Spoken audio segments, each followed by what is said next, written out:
Hey guys, this is the YouTube and podcast production pipeline Notion template that I created. I'm going through how I use this calendar and how it incorporates with the other page. And first, let's start off with status. So this is the option of tracking it by idea, by the progression of the piece of content that you're creating, and it can go all the way to, it's a little bit out of order when you do it this way, but pre-production you can move it around to on hold, etc., to by who it's assigned. If you have more people on your team, if you assigned a specific project to someone, say for the editing process, and you outsource the editing, then you can do that. You can search by or sort by assign, and then all projects, which is basically my favorite way to manage my calendar. I look at all the projects at a glance and then use the search feature to search for what I am looking for. You can also use the deadline calendar, a real calendar, to keep track of when content is due and to see it on a calendar. That helps a lot of people. That feature is also there. There's also a variation of this called a launch calendar. We're going to go back to all projects because that is the best way to walk you through this template. The first step is the name. Use the name of what I intend on naming the video. For example, we're going to use this title because I was giving a walkthrough to a friend who does content about wine. The top 5 wines of the week. Made a little grammatical error there. Wines of the week. And if you open it, it does open on the side, all of Notion templates, and it does have research, notes, and draft. And then you can adjust the status. With production, things are normally grouped. You have this idea is in the idea phase, to the pre-production phase, to the ready for production phase, to the in production phase, and I did it step by step. Ready for post-production, in progress, editing, in review, published, on hold. And the reason why I included these steps, there's not a development stage at this point, is because what I have experienced with YouTube and with podcast productions is that none of these are done in one sitting, and an idea or a project can sit in pre-production for several days to several weeks, depending on what the concept is and what you're working on. It sits for a while and stays in these phases for maybe sometimes longer than we. It helps to keep track of where it is and how long it's been there. Let's just put it that way. The idea phase is generally the development phase, a more of a prosumer market, meaning that these are YouTube creators, not full-timers and not actually amateurs, is somewhere in between. Mix the language. I wouldn't get caught up in the language, the flow along. I put notes up front, and because I found that with YouTube long form and with podcast production, the notes are probably the second most important piece of it, or the third most important piece outside of the title and the status is what are your notes, because we tend to have a lot of notes that don't really fit anywhere particularly, but we do see them at a glance. So I put the notes right up in the front. They're more important than deadline. This is your deadline. I inch my deadlines along. This is an idea. I give myself 2 days to work on the idea. And then, for example, I'll move it to pre-production. Pre-production is going to take as long as it takes. I generally give it a deadline though. That's how I work on things, is by deadlines, and that and makes things a priority. There's a where the next is content. Where does the content live?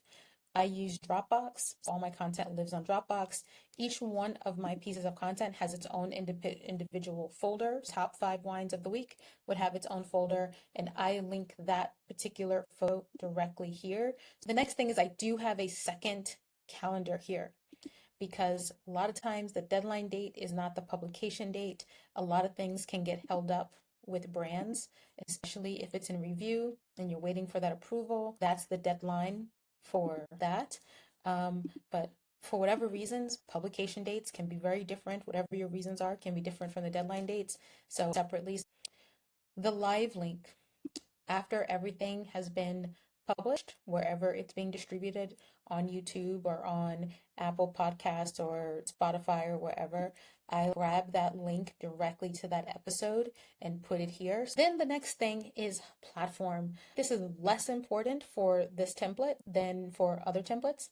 So there's only three categories here. It's YouTube, podcast, whatever podcast platform is. And I happen to do Amazon Lives, so I included Amazon Lives.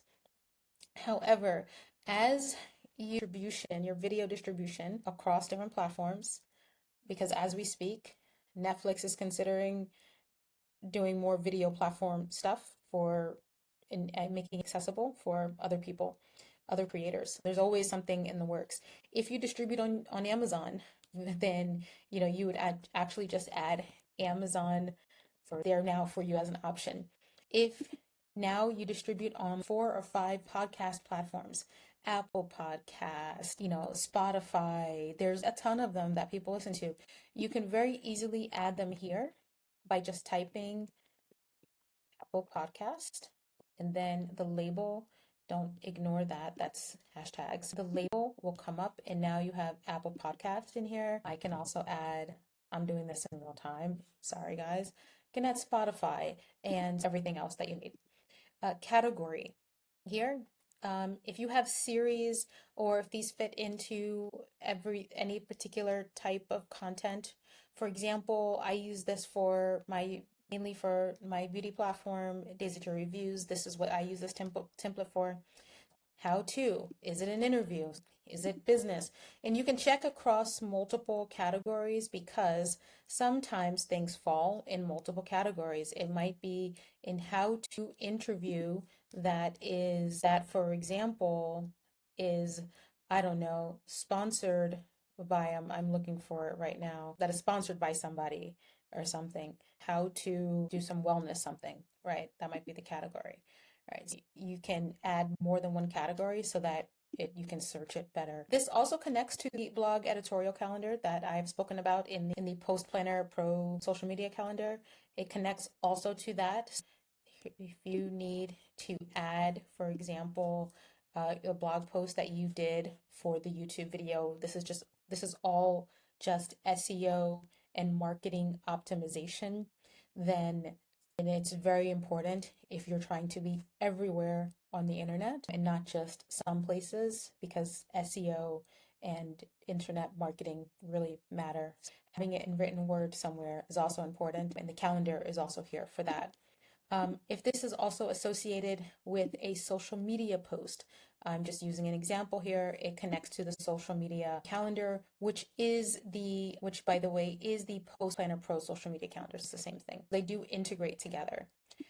If you have a reference link, for example, if you're doing research for your YouTube video about top 5 wines of the week, and you have a list of links that you want to reference while you're making your draft of your video, you're making your notes for your video or whatever, you can all link them here.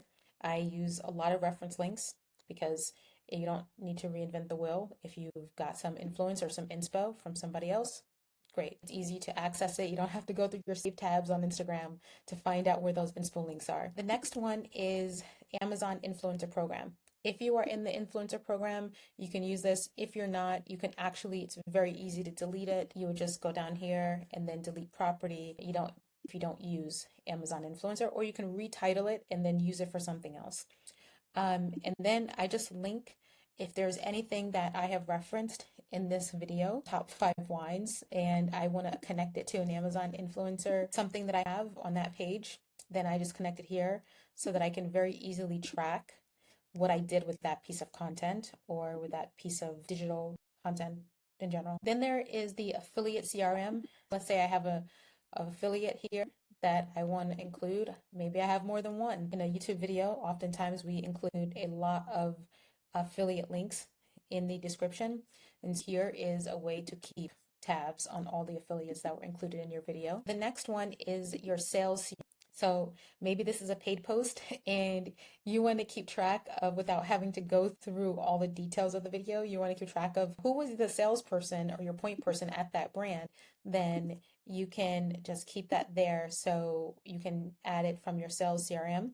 That way you will always keep track of who was the point person or the salesperson that bought that sponsored post from you that then went into your video. And that is the podcast, YouTube and podcast production pipe template that I created. If you have any questions, you can always inbox me about the spreadsheet as I update for, because it is a work in process. These Notion tablets, templates are always just going through a cycle of evolution and updating because we find more easier ways to make these templates just better, a better tool to use for your content.